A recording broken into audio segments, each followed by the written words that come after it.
Hi. അപ്പോൾ ഇന്ന് ഞാൻ രാവിലെ വന്ന് നോക്കിയപ്പോഴത്തേക്ക് മീനൊന്നും ഇരിപ്പില്ല. അപ്പോൾ ഹോസ്റ്റലിലെ കുട്ടികൾക്ക് എപ്പോഴും ഇവിടെ മീനോ മുട്ടയോ ഇറച്ചിയോ അങ്ങനെ എന്തെങ്കിലുമൊക്കെ കാണും. കാരണം ആ തിന്നുന്ന കൂട്ടത്തിലുമാണ് ഞാനും.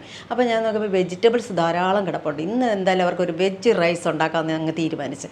അപ്പോൾ ആ റൈസ് എങ്ങനെയാണ് ഉണ്ടാക്കുന്നത് നോക്കാം. വളരെ സിമ്പിളാണ്.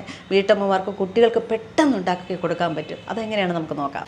നെയ്യ് ഒഴിച്ച് അണ്ടിപ്പരിപ്പും കിസ്മിസും എല്ലാം വഴറ്റിയതിന് ശേഷം ഇഞ്ചി വെളുത്തുള്ളിയും മറ്റ് വെജിറ്റബിൾസും എല്ലാം കൂടി ചേർത്ത് വഴറ്റി 4 മുട്ടയും ആവശ്യത്തിന് കുരുമുളക് പൊടിയാണ് നമ്മൾ കൂടുതൽ ചേർക്കുന്നത്. ഒഴിച്ച് കൊടുത്ത് വെജിറ്റബിൾസുമായിട്ട് എല്ലാം മിക്സ് ചെയ്യണം മുട്ട. ഈ പരുവായതിനു ശേഷം നമ്മൾ വേവിച്ച് വെച്ചേക്കുന്ന റൈസും കൂടി ഇതിലേക്ക് തട്ടി മിക്സ് ചെയ്തെടുക്കുക. ഇനി കുറച്ച് ചെറിയാണ് ഇതിനകത്ത് ആഡ് ചെയ്യുന്നത്. അതും കൂടി ഇടുമ്പോഴത്തേക്ക് നല്ലൊരു ടേസ്റ്റ് ആയിരിക്കും. മല്ലിയിലയും കൂടി നമുക്ക് മിക്സ് ചെയ്ത് നമുക്കിത് സെർവ് ചെയ്യാനായിട്ട് എടുക്കാം.